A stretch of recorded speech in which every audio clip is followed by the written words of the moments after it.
Korba NTPC विभागीय चिकित्सालय के पैरामेडिकल कर्मचारी जिनकी नियुक्ति एनटीपीसी विभागीय चिकित्सालय कोरबा में यूटिलिटी पावरटेक लिमिटेड यूपीएल कर्मचारी के रूप में हुई थी। नियुक्ति तिथि से विगत 9 से 10 वर्षों से ये सभी कर्मचारी निरंतर एनटीपीसी चिकित्सालय में अपनी सेवा पूर्ण निष्ठा के साथ प्राप्त जिम्मेदारियों का निर्वहन करते आ रहे हैं। अचानक EIC paramedical man power contract incharge doctor Pratima Mahindra ji द्वारा सभी पैरामेडिकल कर्मचारियों को दिनांक 8 मार्च 2023 को सेवा समाप्ति की मौखिक सूचना प्रदान की गई। दिनांक 8 मार्च 2023 को सभी एनटीपीसी कोरबा चिकित्सालय में कार्यरत पैरामेडिकल कर्मचारियों की सेवा अचानक समाप्त कर देने से कर्मचारियों के समक्ष बेरोजगारी की समस्या आ गई है तथा कर्मचारियों के दूसरे दिन से कार्य में न होने के कारण चिकित्सालय का कार्य बाधित होने लगा, मरीज परेशान होने लगे। वहीं कई डायलिसिस के मरीज को डॉक्टरों के द्वारा कोरबा के अस्पतालों में इलाज के लिए भेजा गया। ऐसे अचानक हुए सेवा समाप्ति के विरोध में दिनांक 9 मार्च 2023 को सभी पैरामेडिकल कर्मचारियों ने विभागीय चिकित्सालय प्रबंधन को लिखित ज्ञापन सौंपा। साथ ही साथ पैदल मार्च निकालकर यूपीएल कंपनी के ऑफिस जाकर उसे भी ज्ञापन सौंपा और एनटीपीसी के नियमित कर्मचारी के रूप में संविलियन कर जल्द से जल्द कार्य बहाली हेतु कंपनी प्रबंधन के समक्ष अपनी बात रखी। मैं एज ए स्टाफ नर्स में यहाँ काम करती हूँ और पहले तो हमारी सैलरी काफ़ी थी, लेकिन आज उसको घटा करके 15-18 करके मैडम बात कर रही है। लेकिन अब मालूम नहीं है क्या है। हम चाहते हैं कि हमारे अधिकारीगण से कि वो हमारी सैलरी को अच्छे से करें, क्योंकि ये हमारा परिवार किस बेस में चलेगा। हम इतना एक्सपीरियंस होल्डर होकर के अब कहाँ जाएंगे। और हम इतना कोरोना में सब कोई काम किए हैं, तो ऐसे हम चाहते हैं कि सबका सपोर्ट हमारे लिए रहे। अभी क्या समस्या क्या हो रही है? अभी तो ये है कि अभी तक हमारा अप्रूवल नहीं हुआ है और कॉन्ट्रैक्ट खत्म हो गया है। उस बेस में ही सब हम लोग यहाँ खड़े हैं और हमारी भी लड़ाई हमारे सीएमओ से नहीं है या हमारी प्रतिमा महिंद्रा से नहीं है। हमारी लड़ाई हमारी खुद के लिए है, ताकि हमारा सपोर्ट करें। ठीक, हमारे इतने सारे स्टाफ हम कहाँ जाएं? किस डिपार्टमेंट से हैं आप? मैं एज ए स्टाफ नर्स हूँ, ये भी स्टाफ नर्स हैं। इमरजेंसी वार्ड से संभालते हैं डिपार्टमेंट से डायलिसिस। करीब 5-6 सालों से हमारी सैलरी कम होती जा रही है, जबकि इतना महंगाई बढ़ चुका है तो सैलरी बढ़ना चाहिए, लेकिन सैलरी बढ़ने के बजाय हटते जा रही है। और पहले ऐसा नहीं होता था और कुछ सालों से 6 मंथ तक बैठने का रूल्स है, ये वो 6 मंथ भी बैठे नहीं है, लेकिन उसके बाद भी 9 महीना बैठे। और मैं एनटीपीसी हॉस्पिटल में एज ए स्टाफ नर्स 2014 से काम कर रही हूँ। 2014 से लेकर हमारी सैलरी रही स्टार्टिंग में 14,000, फिर उसके बाद गेन होते गया। फिर अभी कुछ 5 सालों से, जब से मतलब 5 सालों से हमारी सैलरी पर ईयर घटते जा रही है। अब इतनी महंगाई बढ़ रही है और महंगाई में हमारी फैमिली, हमारे बच्चे, हम कहाँ जाएंगे? हमारी एज भी हो गई है और फॉर्म डालने के लिए, वैकेंसी डालने के लिए हमको पे एनटीपीसी हॉस्पिटल में विगत 9-10 साल से काम करते आ रहा हूँ। यह अनुबंधन के यूपीएल के माध्यम से हम यहाँ कार्यरत हैं। एनटीपीसी अनुबंधन प्रक्रिया से जो पैरामेडिकल स्टाफ की जो नियुक्ति करता है, जिसके माध्यम से हमें बहुत सी परेशानी हुई है, उसे हमने अवगत कराया है मानव संसाधन विभाग को और पत्र के जरिए हमने निवेदन किया है कि हमारी जो समस्या है उन्हें आप समाधान करिए अपने स्तर पे। और उसी के मद्देनज़र आज हमने सीएमओ सर से भी एक बार बात की है और जिसका इंटीमेशन लेटर हमने कि हमारा कॉन्ट्रैक्ट जो अनुबंधन ख़त्म हो रहा है, 35 पैरामेडिकल स्टाफ हैं जो आज 9 तारीख से बंद हो गया है। 8 तक वह अनुबंधन का दिनांक था जो समाप्त होना था और 9 से हम लोग का आज कोई काम नहीं है। हम बेरोजगार हो गए हैं और हमारी भविष्य की चिंता हमें सता रही है। हम भविष्य में क्या करना चाहते हैं इसका कोई तय नहीं कर पा रहे हैं, इसका रूपरेखा नहीं है हमारे पास कि हम एनटीपीसी में काम देना तो चाहते हैं, बट हमारी जो पेमेंट है वो गिरती हुई है। ये महंगाई बढ़ती है पर डेयरनेस बढ़ता है, सब चीज़ अलाउंस बढ़ते हैं, बट हमारी वो पेमेंट कम होती गई है। इस बार पता चला है कि जो अनुबंधन मौखिक जो हमारी मीटिंग हुई थी, जो ईआईसी हैं महिंद्रा मैडम, डॉक्टर महिंद्रा जो गायनेकोलॉजिस्ट की स्पेशलिस्ट हैं, वो पैरामेडिकल स्टाफ की अभी ईआईसी इंचार्ज हैं, कॉन्ट्रैक्ट इंचार्ज। तो उनकी मौखिक हमारी वार्तालाप हुई थी 6 तारीख को सुबह। तो उसमें हमें ये पता चला कि आप लोग का अनुबंधन समाप्त हो रहा है 8 तारीख को। 9 तारीख से आप लोग काम आप लोग का चला जाएगा आप लोग के यहाँ से। तो हमें ये चिंता सता रही थी कि हमें अब भविष्य में क्या करना है, क्या हो गया, ये क्यों हुआ।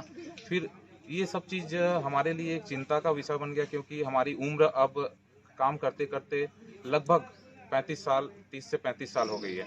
समय सीमा और आयु सीमा जो होती है गवर्नमेंट नौकरियों में, जिसमें हमें अप्लाई करने का अधिकार होता है कि इस उम्र तक समय बाध्यता के, तो अब वो हमारी ख़त्म हो चुकी है। हम बाहर भी नहीं जा पा रहे हैं और हम यहाँ भी नहीं रह पा रहे हैं। हम यहाँ रह रहे हैं तो हमारा होगा क्या, ये अधर में है सब चीज़, मतलब कोई पता नहीं चल रहा है क्या होना है। और दूसरी चीज़ है हमारा नियुक्ति पत्र, वो कभी हमें लेट से मिलेगा। और जो अनुभव प्रमाण पत्र है कि हम भाई यहाँ इतना साल काम किए हैं, तो हमें अनुभव प्रमाण पत्र के लिए हम अभी तक लगभग सभी लोगों ने लगभग आज फिर मांग कर रहे हैं उसकी कि हम अनुभव प्रमाण पत्र हमें मिले, ताकि हम अपना भविष्य देख सके एनटीपीसी में या कहीं और काम हम आज करना चाहते हैं, अभी भी करना चाहते हैं। एनटीपीसी हमारे मांगों को पूरा करे और हमारे अनुभव प्रमाण पत्र दे। सर देखा जाए तो अभी आप लोगों की मीटिंग हुई है, तो उस मीटिंग में क्या बातें हुई अभी? देखिए सर, ये मीटिंग में अभी वार्तालाप ऐसा हमने फिर से एक बार सर को बताया है, ब्रीफ किया है कि हमारी ये समस्या है, अनुबंधन खत्म हो गया है, हम काम करना चाहते हैं, आप इसका उचित मार्गदर्शन दें, हमें कुछ माध्यम से हमें बुलाएं, हम काम करेंगे। हम कंटिन्यू सर्विस, निरंतर सेवा, एनटीपीसी 70 बेड का हॉस्पिटल है जहां कोविड केयर सेंटर चलता है, डायलिसिस चलता है, जहां कुछ पेशेंटों को अभी परेशानी भी हो रही है। तो ये सबको मद्देनज़र हम नहीं चाहते कि हमारे तरफ से कोई परेशानी हो, नहीं, और जिसमें हमें और ये अनुबंधन के माध्यम से जो रखा जाता है, हमें संविलियन भी किया जाए। हम इतना कर्मठ निष्ठा से हमने काम किया है यहाँ पर, तो हमें संविलियन भी करें और ये कॉन्ट्रैक्ट सिस्टम खत्म करें। कौन पार्टी से करवाते हैं, क्या है, हम टेक्निकल स्टाफ हैं, हम उच्च कैटेगरी के स्टाफ हैं, हम लेबर लॉ में नहीं आ सकते, हम इसका भी विरोध करते हैं। हमारी आय बढ़नी चाहिए, हमें अनुभव प्रमाण पत्र मिलना चाहिए, ये सब चीज़ बात है। और सुप्रीम कोर्ट का आदेश है जिसे वायलेट कहीं ना कहीं देखा जा रहा है, किया जा रहा है। और सीएमओ, कॉर्पोरेट सीएमओ का लेटर है, वो हम आपको मुहैया करवा देंगे, जिसमें उन्होंने क्लियरली लिखा है कि स्टेट में या सेंट्रल गवर्नमेंट में या पीएसयू में जो पेमेंट हायर है उसको आपको दिया जाएगा। तो वो हमें, हमारी वेतन पहले कुछ और थी, जैसे 38,000 थी, उससे 34 हुई, फिर 31 हुई, फिर 28 हुई। अब जाके पता चला है, मौखिक रूप से उस दिन हमने पूछा मैडम से मीटिंग में, तो उन्होंने बताया कि अब 26 हो जाएगी, क्योंकि ये ठेका सिस्टम से हमारे निश्चितता नहीं है। वो कितना होगा उन्होंने नहीं बताया, और कितने समय में अनुबंधन अभी नया आएगा। तो ये जो गैप है उसमें हम सेवा देने के लिए तो तैयार हैं, पर कोई निश्चितता नहीं है, अनिश्चितता है।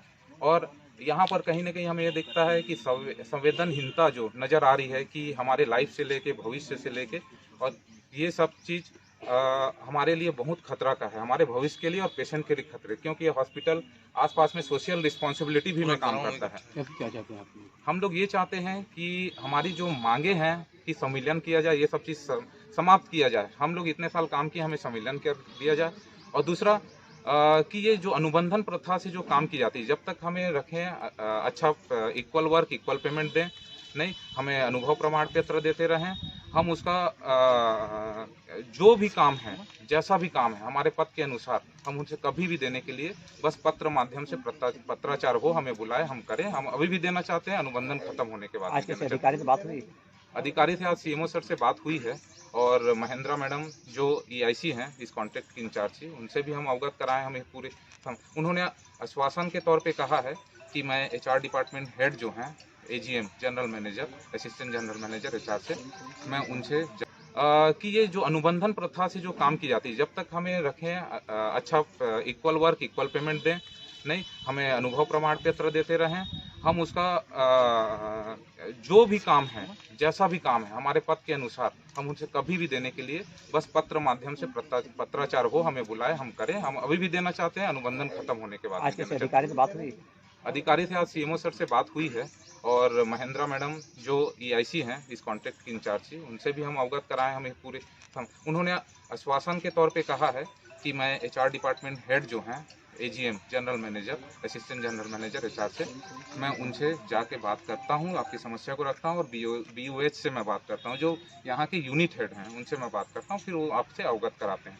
तो आपके माध्यम से हम ये भी चाहते हैं कि प्रबंधन इस जो समस्या को है समझे और हमारे लिए कुछ उचित कदम उठाए, ताकि हमें संविलियन करने का जो मौका उन्हें मिला है, कर सकते हैं तो कर, हमें बहुत खुशी होगी। हम काम करना चाहते हैं, अच्छे मन से काम करना चाहते हैं, और निष्ठा जैसी रही है हमारी, कर्मठ निष्ठा, हम सदा हम हॉस्पिटल के लिए हाजिर हो गए हैं। कोविड में हमने पूरा अपना काम तन मन धन जैसा भी हमें जब बोला गया हम कोविड में आके काम किए और ये पॉजिटिव ही हमारा इंडिकेशन, हम काम करना अभी भी चाहते हैं, कल भी करना चाहेंगे। खबरों में बने रहने के लिए शुभ संकेत न्यूज चैनल को सब्सक्राइब करें और बेल आइकन को दबाएं जिससे हर खबर की अपडेट आपको मिलती रहे।